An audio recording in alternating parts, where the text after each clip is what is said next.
ఈరోజు పరిశుద్ధ లేఖనము నుండి ఏదో ఒక వాక్యం దేవుడు మనకు బయలుపరుస్తున్నాడు. ఆ పరమ తండ్రి ఏది చూపించినా అది వజ్రాలుగానే. బైబిల్ గ్రంథములో ఏ మాట చూచినా దాని నుండి నేర్చుకోవలసిన పాఠాలు ఎన్నో ఉంటాయి. ఇది ఆనైందండి. ప్రియమిత్రులారా, చూడొకసారి లూకా సువార్త, మార్కు సువార్త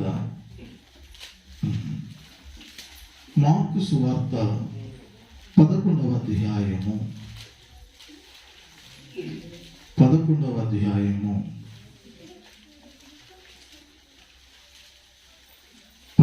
వాక్యం, 13వ వాక్యం, 14వ వాక్యం మనం ఈరోజు ధ్యానం చేయాలి. దీని నుండి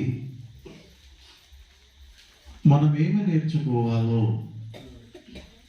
ఆ 3 వచనాల నుండి దేవుడు మనకు ఏ పాఠం చెప్పబోతున్నాడో ఇది ఒక మర్మయుక్తం. చదువుదాం. మరునాడు, మార్కు సువార్త 11వ అధ్యాయము 12వ వాక్యం. మరునాడు వారు బేతనీయ నుండి వెళ్ళుచుండగా ఆయన ఆకలిగొని. చాలా స్పష్టంగా ఆ మాట ఇక్కడ రాస్తుంది. మరునాడు వారు బేతనీయ నుండి వెళ్ళుచుండగా ఆయన ఆకలిగొని ఆకులు గల ఒక అంజూరపు చెట్టును దూరము నుండి చూచి దాని మీద ఏమైనాను దొరుకునేమో అని వచ్చాను. దాని యొద్దకు వచ్చి చూడగా ఆకులు తప్ప మరేమీ కనబడలేదు. ఎందుకంటే అది అంజూరపు పండ్ల కాలము కాదు. అందుకైన ఇలాగన్నారు, ఇక మీదట ఎన్నటికి మీ పండ్లు ఎవరునూ తినకుందురు గాక అని చెప్పాను. ఇది ఆయన శిష్యులు వినిరి. ఆ తర్వాత మరలా అదే రూట్లో తిరిగి వచ్చేటప్పుడు చూస్తే ఆ చెట్టు మొదలు నుండి చివరి వరకు కూడా ఎండిపోయి ఉండెను. శపితమైనటువంటి అంజూరపు చెట్టు. అది సరే, ఇలా చదవడం మూలంగా ప్రశ్నలే ఇందులో మనకు వస్తాయి, కానీ ఏదో అర్థమైనట్టు మనకేమీ కనిపించడం లేదు.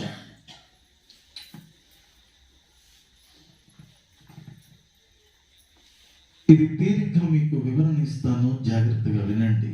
ఒకరోజు యేసు వారును వాయన లేక వారి శిష్యులను బయలుదేరి వెళ్ళిపోతూ ఉన్నారు. వాళ్ళు బేతనీయకు వెళ్ళారు. బేతనీయ నుండి మళ్ళా ఒకచోటే ఉండరు కాబట్టి వారు వేరే ప్రదేశానికి వారికి ఉన్నటువంటి వర్క్ షెడ్యూల్ బట్టి వారు అక్కడి నుంచి బయలుదేరి వెళ్ళిపోతున్నారు. అలా యేసు వారును తన శిష్యులను బయలుదేరి వెళ్ళిపోతూ ఉన్నప్పుడు యేసు వారికి ఆకలి వేసింది. యేసు ప్రభు వారికి ఆకలి వేసింది. యేసు ప్రభు వారికి ఆకలి వేయడం ఏంటి? ఈయన దేవుడు కదా, దేవుని కుమారుడు కదా, మరి ఆయనకు ఆకలి వేయడం ఏంటి అనే ప్రశ్న ఎవరికైనా రావచ్చు. యేసుక్రీస్తు ప్రభువారు భూమి మీద దైవత్వముతో ఆయన లేరు.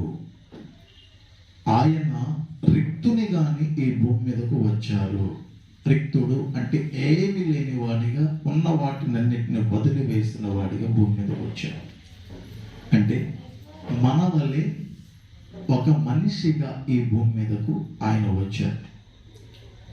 కాబట్టి ఆయనకి భూమి మీద మానవుడు చేసే సకల విధములైనటువంటి దినచర్య కార్యక్రమాలన్నీ కూడా యేసువారు ఆ దినాల్లో చేశారని హెబ్రీయులకు రాసిన పత్రికలో కూడా ఆ మాట ఒక చోట ఎత్తి చెప్పబడింది. ఆ పరంపరలోనే యేసు ప్రభు వారికి ఆకలి వేసింది. ఆయన మనిషిగా ఉన్నారు కదా, మనిషి కుమారుడిగా ఉన్నాడు. దేవుడే, దైవ కుమారుడే. బట్ ఇప్పుడు ఆయన ఆ సమయంలో మనిషి కుమారునిగా ఆయన ఉన్నాడు. మ్యాన్ ఆఫ్ గాడ్ అంటే గాడ్, దేవుడు, సన్ ఆఫ్ గాడ్, దేవుని కుమారునిగా మార్పు చెందాడు. ఆ దేవుని కుమారుడే మ్యాన్ ఆఫ్ గాడ్గా మార్పు చెందాడు. అంటే మనిషి కుమారునిగా దేవుడు, దేవుని కుమారునిగా, ఆ దేవుని కుమారుడే మనిషి కుమారునిగా ఆయన భూమి మీదకి వచ్చారు. అందుకు కాబట్టి ఆయన ఆకలి ఉన్నారు. మనకలాగే వస్త్రాలు ధరించారు, మనకలాగే కొన్ని ప్రాబ్లమ్స్ ఆయన ఫేస్ చేశారు. పాపులతో ఉండి కూడా పాపము చేయకుండా తండ్రి మూలముగా ఆయన జీవించారు. ఆ సందర్భంలో ఆయన ఆకలిగా ఉన్నారు. ఇప్పుడు ఆయనకు ఆహారం కావాలి. అంటే ఆయన ఆకలి కొన్న సమయంలో కూడా ఆహారం పెట్టేవారు కూడా లేరు అక్కడ. అది ఒక రకమైన ప్రదేశం. సో అప్పుడేం చేశారనంటే, అలా చూస్తూ ఉండగా ఒక అంజూరపు చెట్టు కనిపించింది. ఆ అంజూరపు చెట్టు దగ్గరికి వెళ్ళారు. అంజూరపు చెట్టు దగ్గరికి ఎందుకు వెళ్ళుంటారు? అంజూరపు చెట్టు దగ్గర ఆ చెట్టుకు అంజూరపు పళ్ళు ఉంటే ఆ పళ్ళు తిందాము అని చెప్పి ఆయన వెళ్ళారు. బాగా వినండి. సరే, ఆయన వెళ్ళేసరికి దూరాన్ని చూశారు. దాని మీద ఏమైనా దొరుకునేమోనని వచ్చారు. చూడడానికి చాలా బాగుంది చెట్టు. చెట్టు ఎలా ఉంది? చూపుకు రమ్యంగా ఉంది. దూరాన్ని చూశారు. చూస్తే అబ్బా, చాలా పచ్చని ఆకులు, బాగుంది. ఇక్కడ ఏదో ఒక పండు దొరుకుతుంది, కాస్త తిని ఆకలిని ఏం చేద్దామనంటే కడుపు నింపుకుని ఆకలను అదుపు చేద్దాం అనుకుని యేసు ప్రభు వారు ఆ అంజూరపు చెట్టు దగ్గరికి వెళ్ళారట. వెళ్ళేసరికి ఆ చెట్టులో లేక చెట్టుకు ఎక్కడ కూడా ఒక కాయ లేదు. ఏదైనా దొరుకుతుందేమో అని వెళ్ళారు. ఆకులు తప్ప మరి ఏమీ లేవు అక్కడ. వింటున్నారా? ఆకులు తప్ప మరేమీ లేవు. సరే, చూశారు. చూసిన తర్వాత ఏమీ కనబడటం లేదు. ఆయనకి తెలిసిపోయింది ఆ ఆకు తప్ప పండు లేకుండా ఈ చెట్టు ఉండడానికి గల కారణం అది అంజూరపు పండ్ల కాలము కాదు. అంటే అది సీజనల్ ఫ్రూట్స్. అది ఆ సీజన్కి వస్తాయి. ఇప్పుడు మామిడి పండు ఇప్పుడు మనకు కావాలంటే వస్తుందా? అది వేసవ కాలంలో మనకు దొరుకుతాయి. ఆ కాలానికి సంబంధించింది. వర్షాకాలంలో సీతాఫలాలు, మరో కాలంలో రామఫలాలు, మరొక కాలంలో సపోటా ఫలాలు, ఆయా కాలాలకు సంబంధించినటువంటి ఫలాలు ఆయా కాలాల్లోనే దొరుకుతాయి. అంజూరపు పండు అక్కడ దొరకలేదు అని అంటే అంజూరపు చెట్టుది తప్పు కాదు. అంజూరపు చెట్టుది తప్పు కాదు. ఎందుకనంటే మిగతా అంజూరపు చెట్లన్నీ కాయలు కాసి ఇది ఒకటి కాయకపోతే కనుక ఇది పనికిరాని చెట్టు అని మనం ఒక జడ్జిమెంట్ ఇవ్వచ్చు. యేసు ప్రభు వారు అలా జడ్జిమెంట్ ఇవ్వగలుగుతారు. కానీ యేసు ప్రభు వారు చేసినటువంటి ఒక పని ప్రజలకు నచ్చదు ఇక్కడ. ఎందుకంటే చూసేసరికి అక్కడికి వచ్చేసరికి తిందామనిపించుకున్నప్పుడు అక్కడ పండు లేదు. ఆ పండు లేకపోవడంతో ఏం జరిగిందని అంటే వెంటనే ఆయనకి బాధ కలిగింది. బాధ కలిగింది అక్కడే. ఆ బాధ కలిగి ఆయన ఏం చేశారనంటే ఇక మీదట ఆ అంజూరపు చెట్టు వైపు చూస్తూ ఇక మీదట నీ పండ్లు ఎవడనూ తినకుండును కాక అని శపించాడు. శాపం పెట్టారు. చెట్టుకు శాపం పెట్టారు. ఇక్కడ ఏంటి మర్మం? అదేమో అంజూరపు పండ్ల కాలము కాదు. ఆ కాలం అయితే ఇవ్వనందుకు అది గుడ్డు చెట్టు అని చెప్పి, ఇది వేస్ట్ అని చెప్పి దానిని శపించవచ్చు. ప్రతి సత్క్రైస్తవుడు వినాలి. ఇట్లాంటి బోధలు లేవు ఈనాడు. ఈ బోధలు చెప్పేటప్పుడు కొంతమంది ఏం చేస్తారనంటే వినడానికి ఇష్టపడరు, పెడచెవి పెడతారు. ధన్యులు ఎవరనంటే ఏంటో ఈ అంజూరపు చెట్టు విశేషం అని ఎదురు చూసేవారి ధన్యులు. బాగా ఆలోచించారు. ఇప్పుడు ఆ కాలములో అది కాపు కాసేటటువంటి విధానం కాదు. కానప్పుడు యేసు వారు ఎందుకు బాధపడాలి అని అంటే, ఈ ప్రశ్నకు జవాబు నేను చెప్తున్నాను, జాగ్రత్తగా వినండి. యేసు క్రీస్తు ప్రభువు వారి యొక్క తీర్పు విధానము కానీ, ఆయన చారిత్రాత్మక విషయాలలో కానీ చాలా విషయాలు ఇలాగే విచిత్రంగా ఉంటాయి. ఆ విచిత్రంగా ఉన్నప్పుడు మరి ఏదో ఒక సామాన్య మానవుడైతే అలా అన్నాడంటే వేరే లెక్క. ఈయన మహనీయుడు కదా. అసలు ఆ చెట్టును దూరాన్నించి చూచినప్పుడు నిగనిగలాడుతుంది, దీనికి కాయలు ఉంటాయని వెళ్ళినట్లు ఉంది. అక్కడ అవి ఉంటాయి లేదో ముందు తెలియదు ఆయనకి. ఆయనకు ముందే తెలుసు. ఆ చెట్టుకు కాయలు లేవన్న సంగతి ముందే ఆయనకు తెలుసు. ఆ చెట్టు దగ్గర కాయలు ఉండవు కదా. అసలు అంజూరపు చెట్టు దగ్గరికి ఏ చెట్టు దగ్గరికి వెళ్ళినా ఆ కాలంలో కాయలు ఉండవని తెలుసు. తెలుసుండి చూడటానికి బాగున్నాయి. ఆ లేఖనంలో ఎంత బాగా రాస్తుందో చూడండి. ఆకులు గల అంజూరపు చెట్టు, ఆకులు ఉన్నాయి అంటే ఎదుట వారిని రండి నా దగ్గర ఫలములు ఉన్నాయి అని పిలుచున్నట్లుగా ఉంది ఆ చెట్టు. అయితే మనలాంటి వారు తెలియక వెళ్ళిపోతాం. యేసయ్యకు తెలియక వెళ్ళారా? అక్కడ కాయలు లేవని తెలుసు, ఆ కాలంలో కాయలు ఉండవని తెలుసు.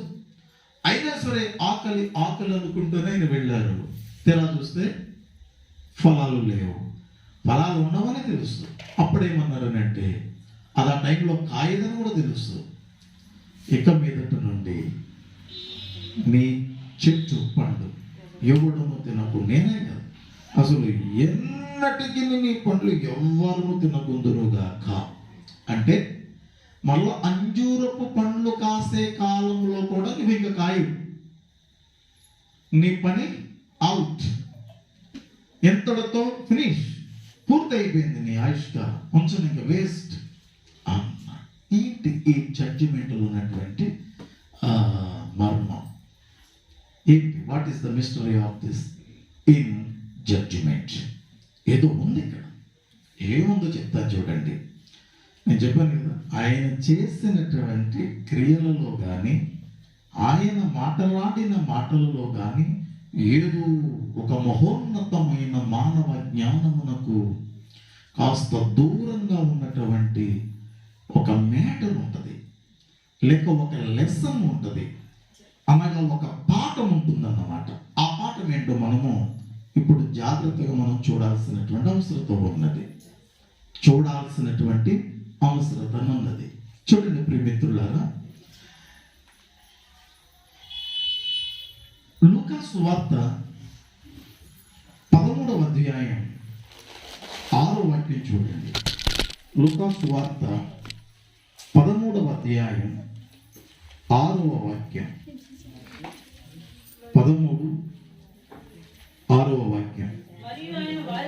ఆయన వారితో ఈ ఉపమానము చెప్పాను. ఒక మనుష్యుని ద్రాక్ష తోటలో అంజూరపు చెట్టు ఒకటి నాటబడి ఉండెను. అతడు దాని పండ్లు వెదక వచ్చినప్పుడు ఏమీయో దొరకలేదు. గనుక అతడు, ఇదిగో 3 ఏళ్ల నుండి నేను ఈ అంజూరపు చెట్టున పండ్లు వెదక వచ్చుచున్నాను, కానీ ఏమీయూ దొరకలేదు.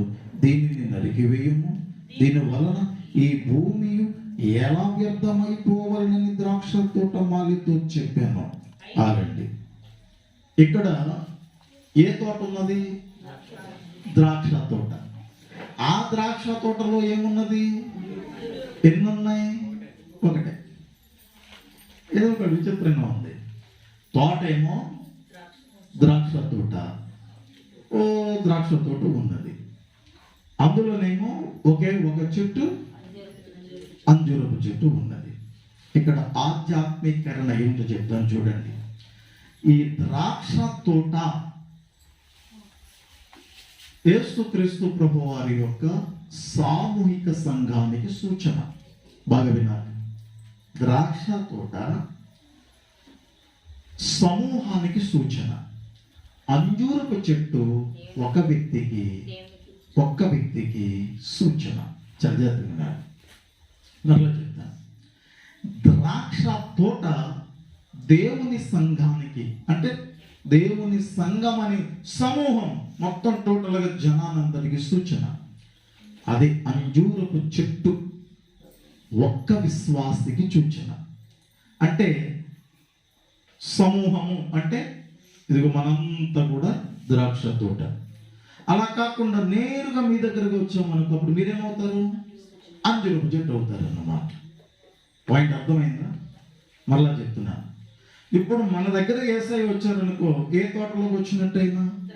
ద్రాక్ష తోటలోకి వచ్చినట్టు లెక్క. అలా కాకుండా మన మధ్యలో నుండి ఇలాగ ఒక్క వ్యక్తి దగ్గరకు వెళ్ళాడు అనుకోండి, అప్పుడు ఆయన దేనికి సూచన?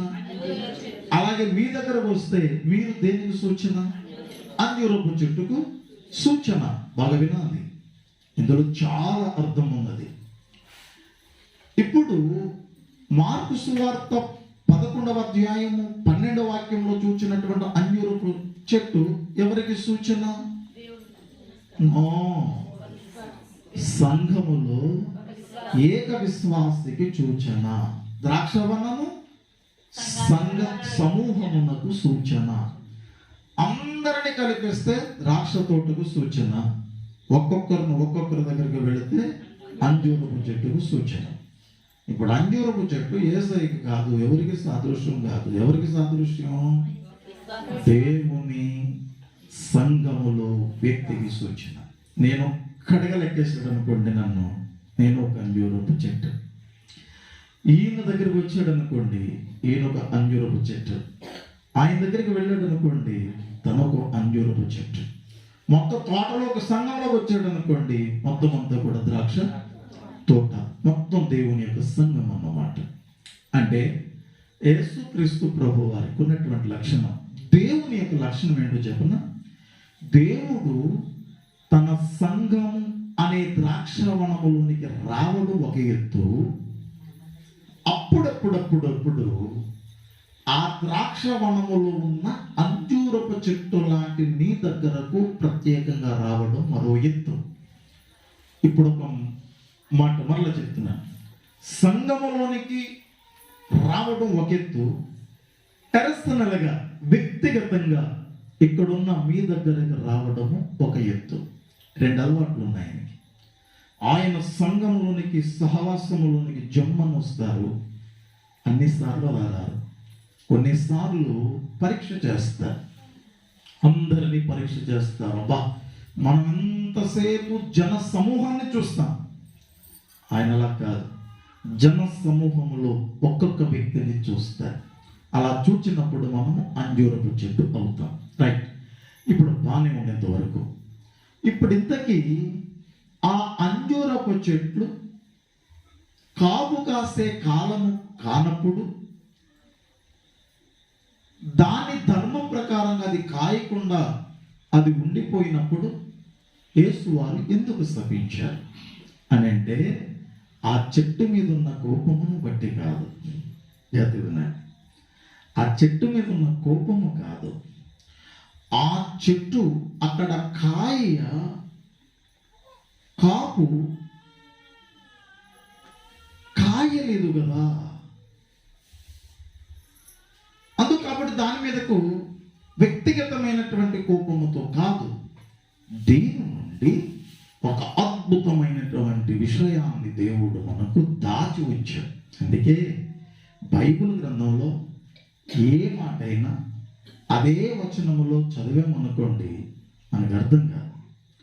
మళ్ళా ఆ వచనానికి సంబంధించినటువంటి వచనాలు ఎక్కడో మొత్తానికి 26 గ్రంథాల్లో దొరుకుతాయి. అది వేరే గ్రంథంలో, అది వేరే అధ్యాయములు, వేరే వచనములు, ఇదే బైబిల్ గ్రంథములో డిఫరెంట్ ప్లేసెస్లో మనకు దొరుకుతాయి. వాటిని పట్టుకొచ్చి అప్పుడు ఈ వచనానికి దగ్గర జోడిస్తే అప్పుడు మనకి పాయింట్ ఏంటనేటువంటిది అర్థమవుతుంది. అప్పటి వరకు మామూలుగా చదువుకోవడం పోవడం పోతుంది. యేసు ప్రభు వారు మంచి న్యాయాధిపతి. ఆయన తీర్పు అన్యాయమైన తీర్పు కాదు. ఆ చెట్టు అయింది, ఆ చెట్టును ఉంచాలన్నా తీసేయాలన్నా ఆయన ఇష్టం. ఆయనది అని నేను ఎందుకన్నానంటే ఆయన సృష్టిలో నుండి వచ్చింది. సృష్టికి కర్త, లయకు కూడా కర్త ఆయనే. అయితే ఈ చెట్టు నుండి మనం నేర్చుకోవాల్సినటువంటి విషయాలు ఏమిటంటే, ఇంతకీ అకాలములో కాయలు, ఇప్పుడు సకాలంలో కాయలు కాసిందంటే వేరే లెక్క. అకాలంలో కాయలు కాయలేదంటేనే అది గొప్ప విషయం, మంచి విషయం, ధర్మం కూడా. దాని కాలం అది కాదు. దాని కాలము కానప్పుడు కాయకపోతే యేసు వారికి ఎందుకు కోపం వచ్చింది? ఇప్పుడే చెప్పాను మీకు. ఆ అంజూరపు చెట్టు ఎవరికి సూచన? విశ్వాసికి, విశ్వాసులకు కాదు. విశ్వాసులకు ద్రాక్ష తోట. ఆ ద్రాక్ష తోటలో నుండి ఒక్కొక్క వ్యక్తిగా వివాదిస్తే ఒక్కొక్క వ్యక్తి ఒక అంజూరపు చెట్టుతో సమానం, ఒక సూచన. జాగ్రత్త. ఇప్పుడు మీకు ఏమర్థమైంది? ఇక్కడున్న వారందరూ కూడా ఒక్కొక్కరు ఒక్కొక్క అంజూరపు చెట్టు. బ్రదర్ సుమన్ రాజు గారు ఆయన ఒక అంజూరపు చెట్టు, నిమిషి ఒక అంజూరపు చెట్టు, ఈ బ్రదర్ ఒక అంజూరపు చెట్టు, ఆ బ్రదర్ ఒక అంజూరపు చెట్టు. నీ దగ్గరకు వస్తాడు ఆయన. అప్పటికి నీ దగ్గర ఏముండాలి? ఫలాలు ఉండాలి. ఇప్పుడు చెప్తాను చూడండి దాని మర్మం ఏంటో. ప్రియమిత్రులారా, ఆ చెట్టుకు తగింది. ఆ కాలంలో కాపు, ఆ సీజనల్గా యాక్చువల్గా వచ్చి అది అంజూరప పండ్లు కాసే సీజన్ కాదు. యథావిధిగానే దాన్ని క్రమం చెప్పుననే పండ్లు ఇవ్వలేదు. దాన్ని శపించడంలో అర్థం ఏమిటి అని అంటే, ఈనాటి ప్రతి క్రైస్తవుడు కూడా ఒక అంజూరపు చెట్టు. ఈ అంజూరపు చెట్టు ఈ రాత్రి మీరు చెప్పుకోవాలి, నేను ఒక అంజూరపు చెట్టు, నా దేవుడు నాతో చెప్పి పంపించాడు ఈ రాత్రి అని మీరు చాలా సంతోషించారు. ఇక్కడున్న ప్రతి వ్యక్తి ఎవరు చెప్పండి? ఒక అంజూరపు చెట్టుతో సూచన. యేసుక్రీస్తు ప్రభువారు అప్పుడప్పుడు తన తోటలోకి వచ్చి ప్రత్యేకంగా మిస్టర్ సాల్మన్ రాజ్, లేకపోతే ఆనంద్, లేకపోతే సత్యరాజు గారు, లేదా ఇస్సాక్ గారు, లేదా శ్రీనివాస్ గారు అని చెప్పి మన దగ్గరకు నీకు కనిపించేంత ప్రత్యక్షమైనటువంటి ప్రచండమైనటువంటి బలవేగాలతో కాకుండా మీకు కనిపించకుండానే ఏ కాలములోనైనా ఏ సమయములోనైనా మీ దగ్గరకు యేసువారు రావచ్చు. రెండవ రాకడ గురించి కాదు నేను చెప్తుంటా. ఆ రాకడకు ముందు అనేక సార్లు పరిశుద్ధాత్మ దేవుని రూపములో ఆయన మీ దగ్గరకు వచ్చి చెక్ చేసుకుంటాడు. ప్రతి వ్యక్తి దగ్గరికి వస్తాడు. జాగ్రత్త గమనించండి. ఎప్పుడు వచ్చినా మీ దగ్గర ఏముండాలి చెప్పండి? ఫలాలు ఉండాలి. ఏమిటి ఆ ఫలాలు?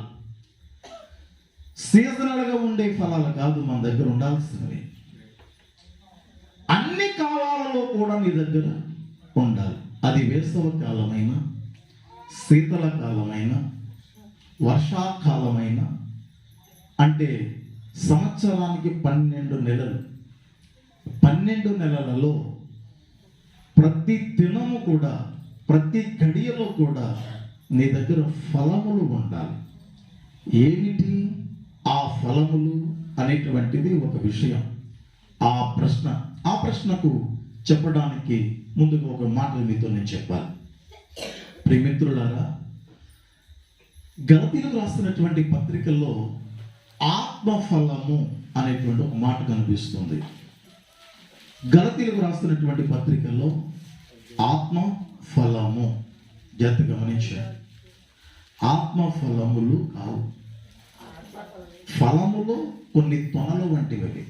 అక్కడ ఆత్మ ఫలములో ఉండదు. ఉందా? ఆత్మ ఫలము ఏమనగా ఏకవచనం అది. ఆ ఆత్మ ఫలము ఏమనగా ఎన్నో వాక్యం ఉంది? 5:22. ప్రేమ. ప్రేమ ఒక తొన ఏంటి చెప్పండి? అదో ఫలం అన్నాడు. ఫలం అయితే లోపల ఉన్నాయన్నీ ఏమవుతాయి? తొనలే అవుతాయి. అర్థమైందండి?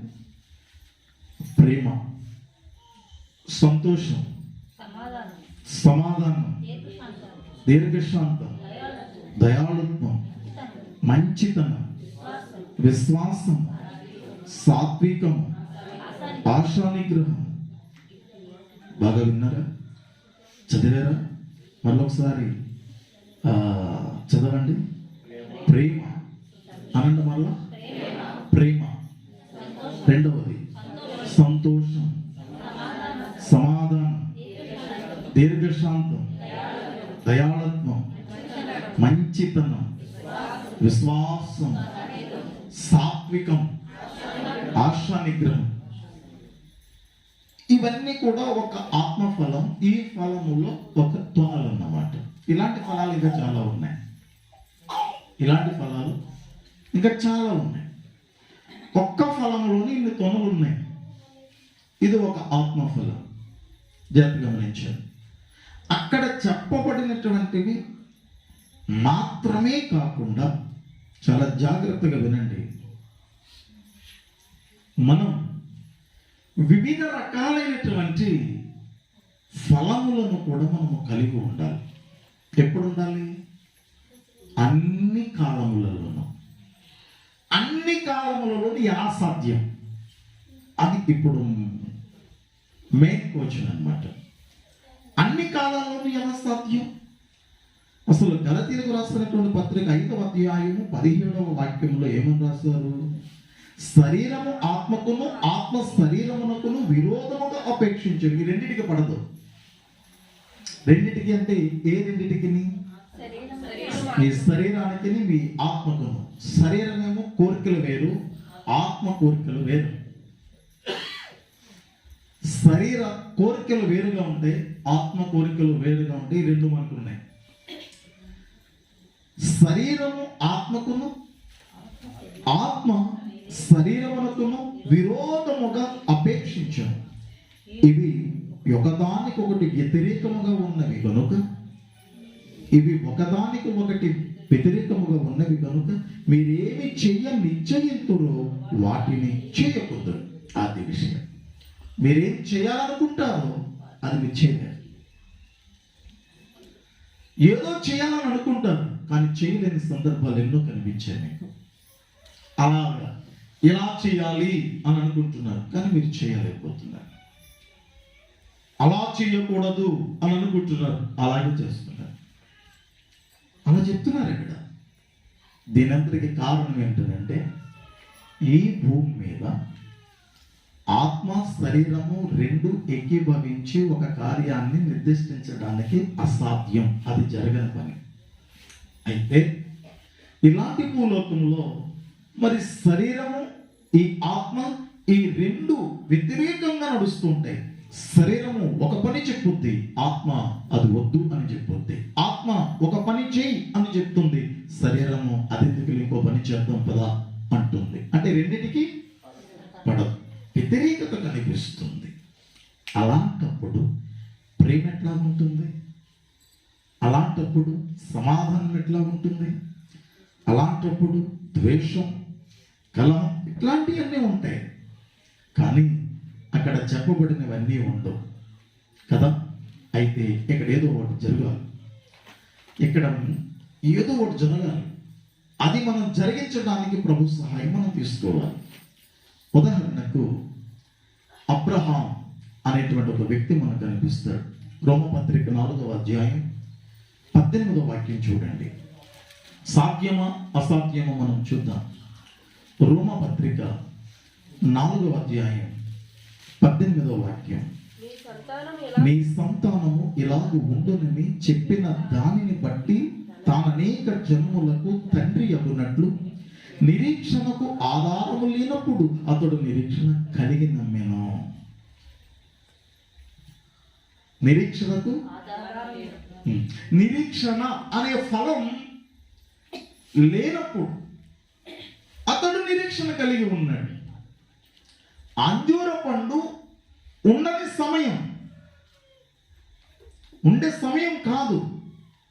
అలాగే ఇక్కడ అబ్రహాముకు కూడా నిరీక్షణ ఉండేది కాదు, ఉండే సమయం కాదు. ఎలాగనంటే వయస్సులో ఉన్నప్పుడు పిల్లలు పుట్టలేదు. బాగా వినండి, వయస్సులో ఉన్నప్పుడు పిల్లలు పుట్టలేదు. పిల్లలు ఏ వయసులో పుడతారు? సైంటిఫిక్ గా చూస్తే అబ్రహాముకి సారాకు పుట్టినటువంటి విధానము సైన్స్ కి విరుద్ధం.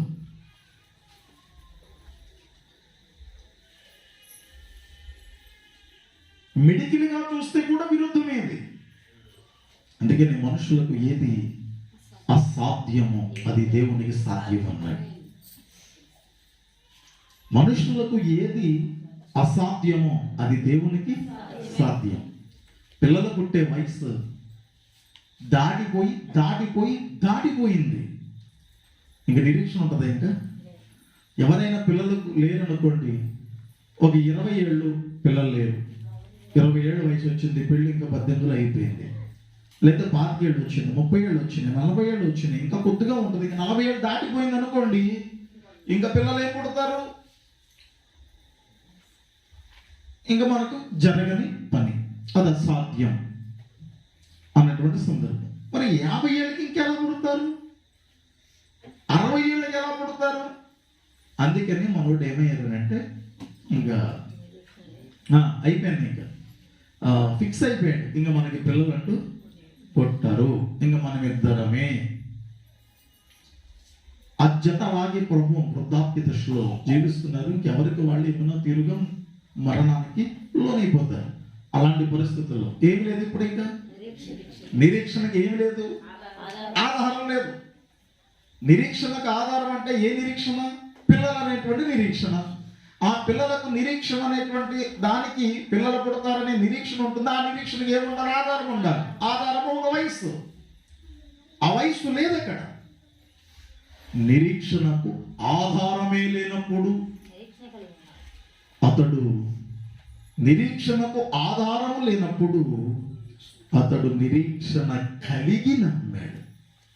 నిరీక్షణ కలిగి నమ్మాడు. ఒక్క పాయింట్ మీకు ఇందులో ఏదో ఒక తీయని పదార్థం ఉంది. అది ఎంతమందికి అర్థమైందో తెలియదు. నిరీక్షణకేమో ఆధారం లేదు. ఆ సమయంలో ఇంకా నిరీక్షణ అనేటువంటి దానికి ఆధారమే లేనప్పుడు ఇంక నిరీక్షణ ఎక్కడ వస్తుంది? అది అంజూరపు పండ్లు కాసే సమయం కానప్పుడు ఆ చెట్టు దగ్గర పండు ఎలా ఉంటుంది? కానీ ఈ దగ్గర ఉంది ఆ ఫలం. నిరీక్షణకు ఆధారము లేనప్పుడే అతని దగ్గర నిరీక్షణ ఉన్నది. పాయింట్ చూసారు? ఆ చెట్టు ఎంత పాఠం నేర్పిస్తుందో చూడండి. ఆ చెట్టు ఎంత పాఠం నేర్పిస్తుందో చూడండి. ఇంకా నా అప్పులు తీరే ఛాన్స్ లేదు అంటే ఇంక తీరే ఆ నిరీక్షణకు ఆధారమే లేదు. ఇంకా వెనక్కి చూశాను, ముందుకు చూశాను, ఎడమ చూశాను, కుడుము చూశాను, నథింగ్, ఏమీ కనిపించడం లేదు. అప్పుడు మనకేం లేదు. ఇంకా ఆ నిరీక్షణ ఉన్నది అంటే దానికి ఏముండాలి? ఆధారం ఉండాలి. మరి ముందు లేదు, వెనక లేదు, తోక లేదు, ఏమీ లేదు, ఆస్తి లేదు, అప్పులు ఎక్కువైపోయినాయి, కొంప లేదు, ఏమీ లేదు. కట్టే ఛాన్స్ ఉందా?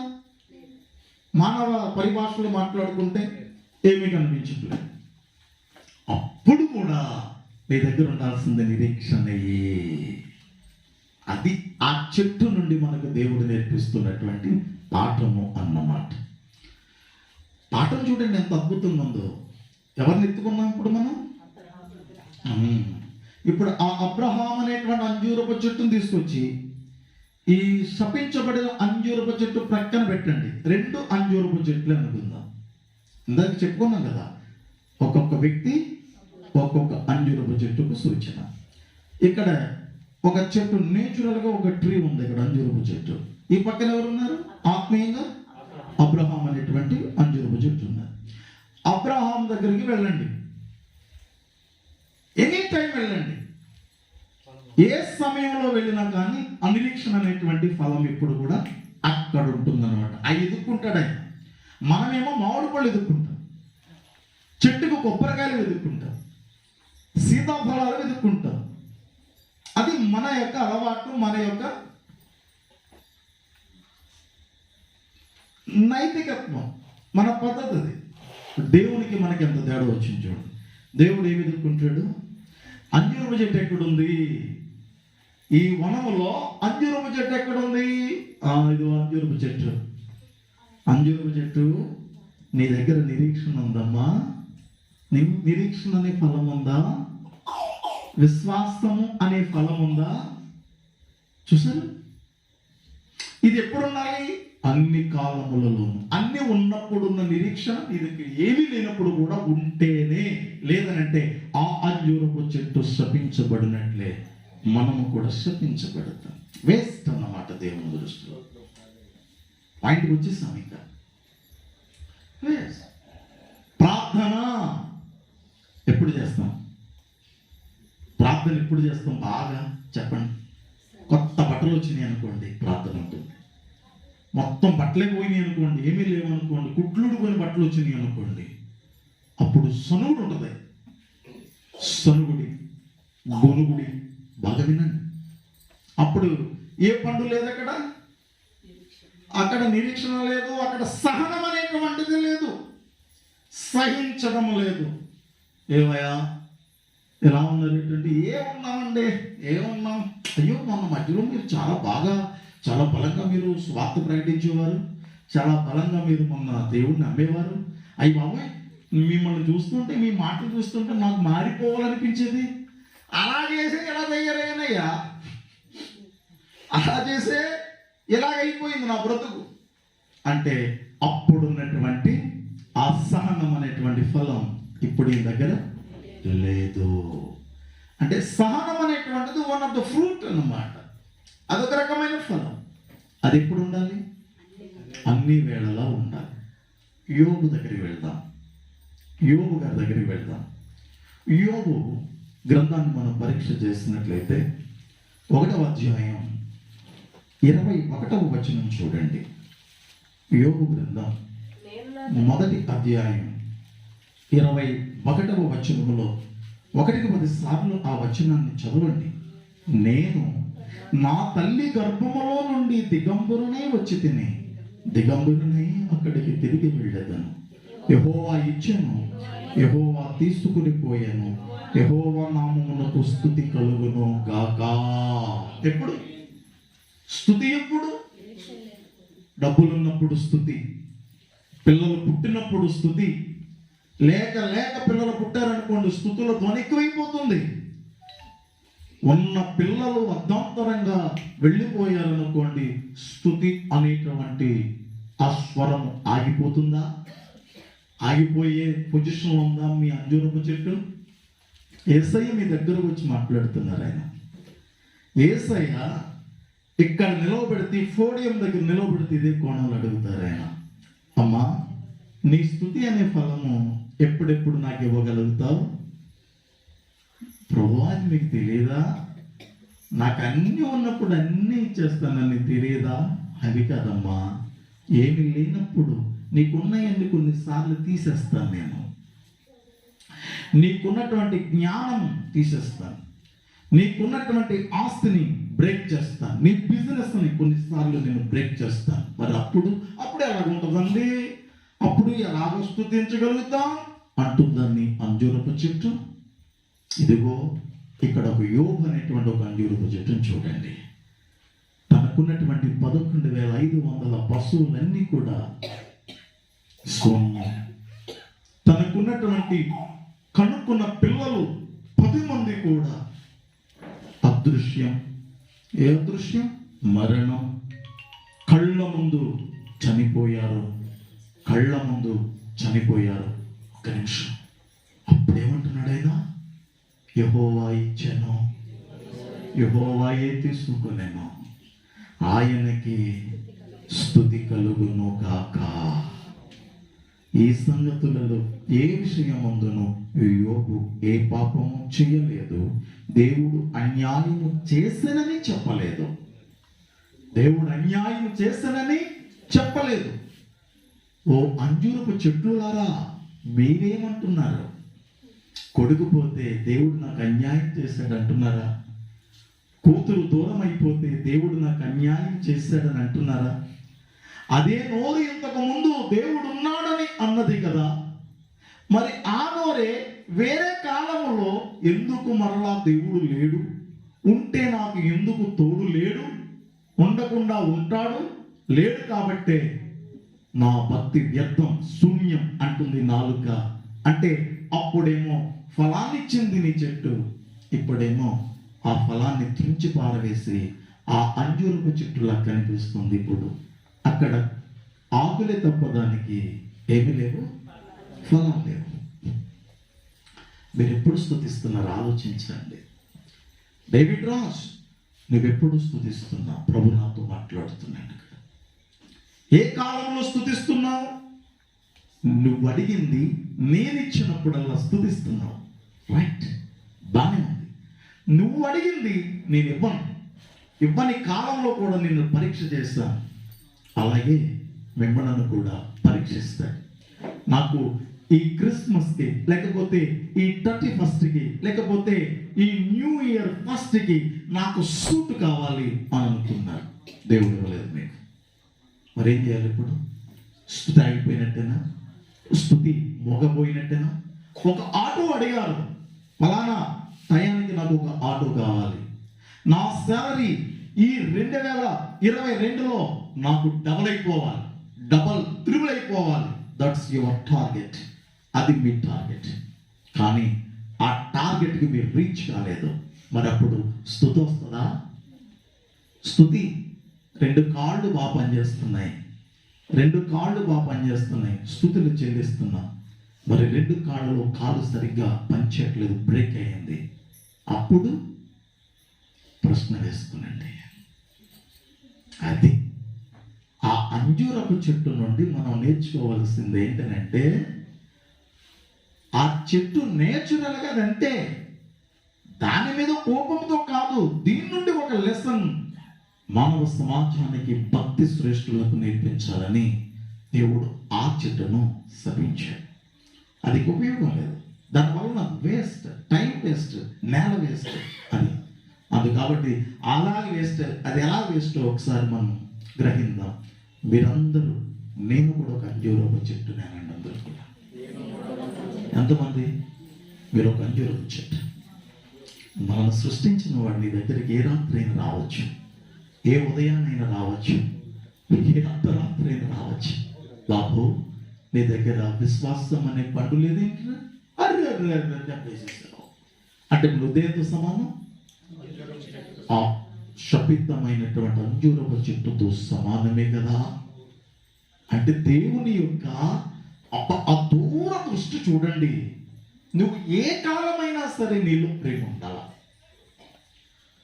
దేవుని ప్రేమించదు ఏ కాలమైనా సరే. అది హార్ట్ కంప్లైంట్, లేకపోతే ఒకవేళ లివర్ కంప్లైంట్, లేకపోతే బీపీ కంప్లైంట్, లేకపోతే షుగర్ కంప్లైంట్, లేకపోతే ఇంకొకటి ఏదో ఒక కంప్లైంట్, ఏదో ప్రాబ్లం, చాలా చికాకుగా ఉన్నటువంటి పరిస్థితి, అప్పుడు నీ దగ్గరికి వస్తాడు ఆయన నీ దగ్గరికి వచ్చినప్పటికీ ఆయన ఆశించిన ఆ ఫలం నువ్వు రెడీగా ఉంచాలి.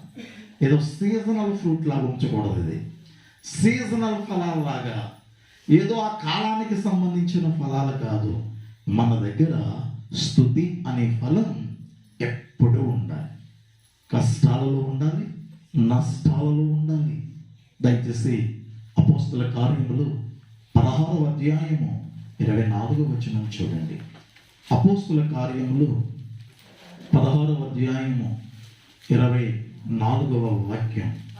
అతడు అట్టి ఆజ్ఞను పొంది వారిని లోపలి చెరసాలలోనికి త్రోసి వారి కాళ్లకు బండ బిగించేశాడు.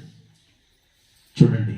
అయితే మధ్యరాత్రి వేళ పౌలును శీలయు దేవునికి ప్రార్థించుచు కీర్తనలు పాడుచుండిరి, ఖైదీలు వినుచుండిరి. అదేదో బర్త్డే ప్రోగ్రాం కాదు,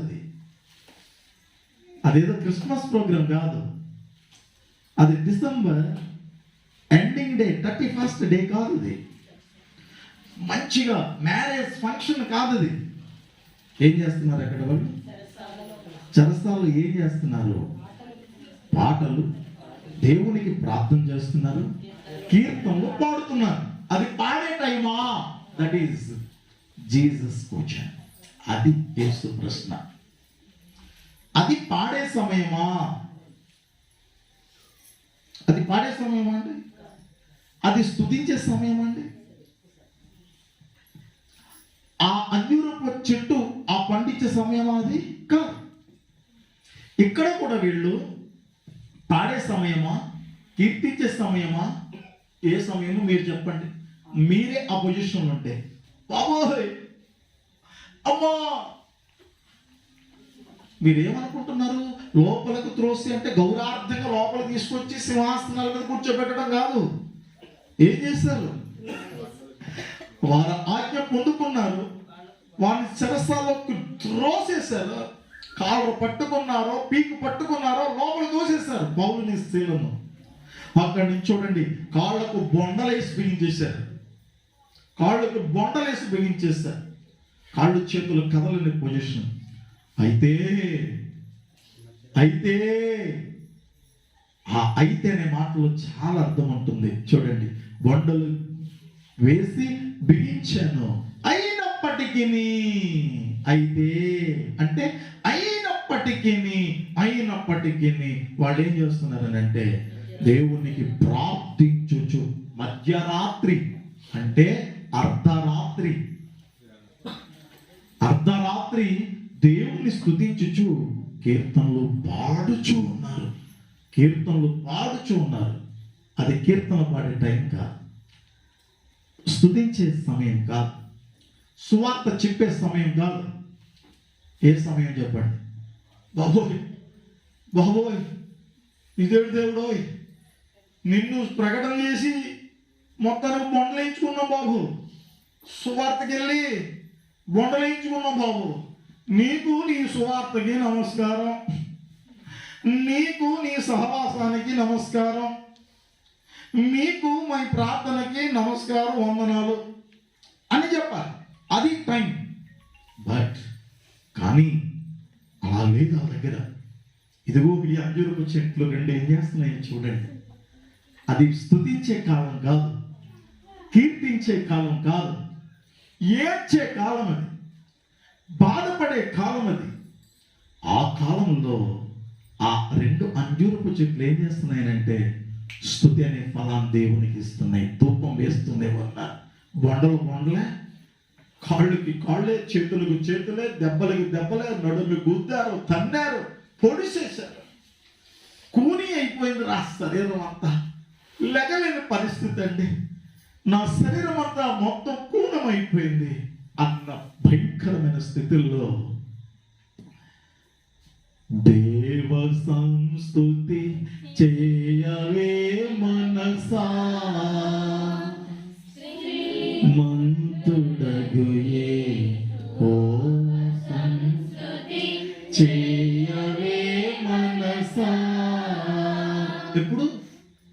బొండలేసినప్పుడు. ఈ అంజూరపు చెట్టు, ఇప్పుడు నేను చెప్పే అంజూరపు చెట్లు, ఆ యొక్క భిన్నత్వం ఏంటి అర్థమవుతుందని వాళ్ళు ఎంతమంది? యేసు ప్రభు వారు ఆ అంజూరపు చెట్టును తలా ఎత్తుకుని లేఖనాలు రాయించాడంటే దాని వెనకున్న పాటలు ఇవన్నమాట. దాని వెనక ఎంత లెసన్, ఎంత మర్మం ఉంది. ప్రియమిత్రులారా, ఆలోచించండి.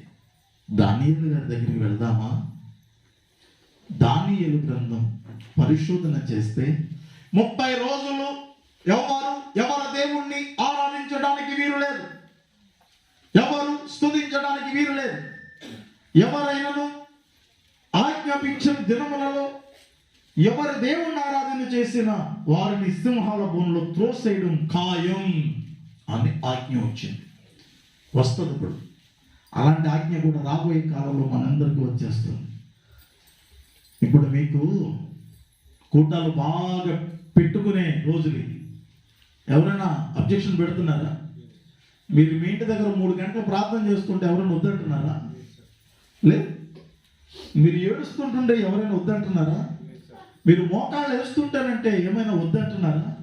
సహవాస కూడికి ఆదివారం జమ్మను వచ్చేస్తుంటే ప్రభు భోజనంలో పాలు పొందేద్దాం అనుకుంటే ఎవరైనా ఏమైనా అడ్డు పెడుతున్నారా? వస్తున్నాయి రోజులు నువ్వు ప్రార్థన చేస్తే ఒప్పుకోని రోజులు, చందా వేస్తే ఒప్పుకోని రోజులు. ఇప్పుడు నువ్వు ఎంతైనా దేవునికి ఇవ్వచ్చు, రాబోయే కాలంలో నువ్వివ్వడానికి మొత్తం అన్ని ఆగిపోతాయి. ప్రియమిత్రులారా, ప్రార్థించడానికి ఉండదు, నేను మైక్లో చెప్పడానికి ఉండదు. ఆ యొక్క యూట్యూబ్లో ప్రచారాలన్నీ కూడా టోటల్గా నిలిపివేయబడే రోజు రాబోతుంది. అప్పుడు మరి మీ దగ్గర ప్రార్థన అనే ఆ ఫలం ఉంటుందా? ఉండదేమో. స్తుతి అనే ఫలం ఉంటుందా? సహనం అనే ఫలం ఉంటుందా? దేవుని పట్ల ప్రేమ అనే ఫలం ఉంటుందా? 4 డబ్బులు నీ కళ్ళ ముందు ఉంటేనే ఉంటుందా? లిజన్ కేర్ఫుల్లీ, చాలా జాగ్రత్తగా వినండి. నువ్వు అనుకున్నది జరిగినప్పుడే నువ్వు భక్తి చేస్తావమ్మా. నువ్వు అనుకున్నది బాగా నెరవేరిపోయినప్పుడే ఓ సాక్ష్యం చెబుతావా, నవ్వుతూ ఉంటావా? నువ్వు అనుకున్నది జరగలేనప్పుడు, వేరేగా జరిగినప్పుడు నాలాంటి గోటుడు వస్తే మొగం చాటేస్తావా? నాలాంటి వాడి రూపంలోని యేసయ్య నీ దగ్గరికి వస్తాడు. వచ్చేసరికి మాకు దగ్గర ఏ రూపం చూపిస్తారో, మీరు ఏ మాటలు మా చెవిలో పెడతారో అయ్యే యేసయ్య దగ్గరికి వెళ్ళిపోతాయి అన్నమాట. ఆలోచించండి. ఈరోజు సందేశం 50 కోటి ప్రపంచ ప్రజలందరికీ కూడా అత్యవసరమైన సందేశం ఇది. చూసారా? ఏం స్తుతిద్దామండి, ఇప్పుడు ఏం ప్రార్థిద్దామండి అనే రోజులు రాబోతున్నాయి. అప్పుడు కూడా నీ అంజూరపు చెట్టు ఫలాలతో నిండి ఉండాలి, స్తుతి అనే ఫలంతో నిండి ఉండాలి, ఆరాధన అనే ఫలంతో నిండి ఉండాలి. మొత్తం అంతిమ పద్ధ క్రీస్తు అన్నీ క్లోజ్ చేస్తాడు. నీకు అన్ని తినడానికి ఇప్పుడు మంచి ఛాన్స్ ఉంది.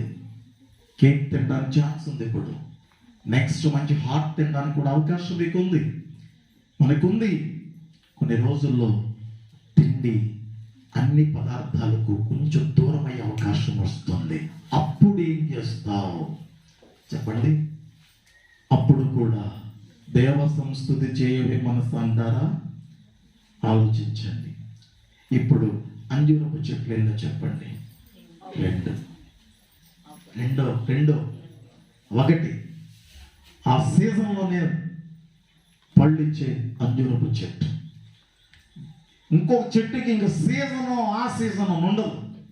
అది ఎలాంటి గొడ్డు కాలమైనా, ఎలాంటి యొక్క వర్షాకాలమైనా, ఎండాకాలమైనా, అంటే కష్టకాలమైనా, నష్టకాలమైనా, ఇబ్బందుల కాలమైనా, వచ్చేది రాకుండా పోయే కాలమైనా, ఉన్నది ఊడిపోయే కాలమైనా సరే ఫలాలు ఇచ్చేటటువంటి అంజూరపు చెట్టు. ఏ చెట్టు కావాలి మీకు? మీరే చెట్టు కావాలనుకుంటున్నారు? ఏ చెట్టు? అదే యేసు ప్రభు వారికి ఆకలి తీర్చుకోవడానికి వచ్చినప్పటికీ ఆ చూడటానికి చాలా రంగంగా ఉంది చెట్టు. దూరాన్ని చూశాడు, దగ్గరికి వెళ్ళాడు. There was no one fruit also. అక్కడ ఒక పండు కూడా లేదు. ఆ చెట్టు కదా మీరు అవ్వాలి. మరే చెట్టు కావాలి? ఆధ్యాత్మిక పరిభాషలో మనము నీ దగ్గరకు యేసయ్య వచ్చేసరికి ఎన్నోసార్లు మీ దగ్గరకు వచ్చేసాడు ఆయన. నా దగ్గర 3 సార్లు వచ్చాడు, మీ దగ్గరకు వచ్చాడు, వెళ్ళాడు, అన్ని చెక్ చేసుకుని వెళ్ళిపోతున్నాడు. దాన్ని బట్టి మీకు ఫలితాలు వస్తున్నాయి. దాన్ని బట్టి అక్కడ మీకు గొప్ప మహిమ ఇవ్వబడుతుంది, తక్కువ మహిమ కూడా ఇవ్వబడుతుంది. దానియేలు యెరూషలేము తట్టుకు తిరిగి రోజుకు 3 సార్లు ప్రార్థన చేయడం మొదలుపెట్టాడు. అది ప్రార్థన చేసే సమయమా? చేసేవాడిని తీసుకెళ్ళి ఎక్కడ పడేస్తానంటున్నారు? సింహాల బోనులో పడవేస్తానంటున్నారు. అబ్బా, ఏం స్ట్రాంగ్ డివోషనల్ మ్యాన్ చూడండి. ఎంత గట్టి దైవిక భక్తి కలిగినటువంటి వాడు చూడండి. ఈనాటి క్రైస్తవ సమాజంలో పరిస్థితులు ఎలా ఉన్నాయో మీరు ఆలోచించండి. మీ కండిషన్ ఎలా ఉందో చూడండి. కొంచెం సరైతే ఆగిపోతా, సంఘంలో చిన్న గొడవ వస్తే ఆగిపోతా, ఇంక నేను రాను, ఏంటో అంత చిన్న పిల్లల చేష్టని ఈ ప్రపంచ క్రైస్తవులు చాలా మంది. అందుకే బలహీనులను చూచి నువ్వు బలహీనుడు కాకు, బలవంతుడును చూచి నువ్వు బలవంతుడు కావు. ఇంతసేపు పాపం చేసే వారిని చూడకు, ఆజ్ఞను అతిక్రమించే వారిని చూడకు. భక్తి కోసం పాట్లు పడేవారు ఎవరున్నారో చూడండి. అందుకనే మనం పోలవలసింది అపోస్తులనే అని ఎప్పటికప్పుడు పరిశుద్ధాత్ముడు నాతో నొక్కి చెప్పిస్తూనే ఉంటాడన్నమాట. నువ్వు చూడాల్సింది భక్తులనే, పాపిష్టులను కాదు. ఎవడో పాపం చేశాడు దానికి చూడకు, వదిలిపాడేస్తే. చిలిపి చేష్టలు కలిగి ఉండకండి. నేటి క్రైస్తవ సమాజం అందా చిన్నదానికి పెద్దదానికి గొడవ పెట్టుకోకండి. నువ్వు విశ్వాసమునకు కర్త అయిన యేసు వైపుకు చూస్తూ నిరంతరము యేసుకు కావలసిన ఫలములు నువ్వు ఇద్దువు గాక. అలాంటి యొక్క అంజూరపు చెట్టుగా మారాలన్నది దేవుని యొక్క చిత్తం. ఆ చిత్తాన్ని నెరవేర్చే బాధ్యత మనది.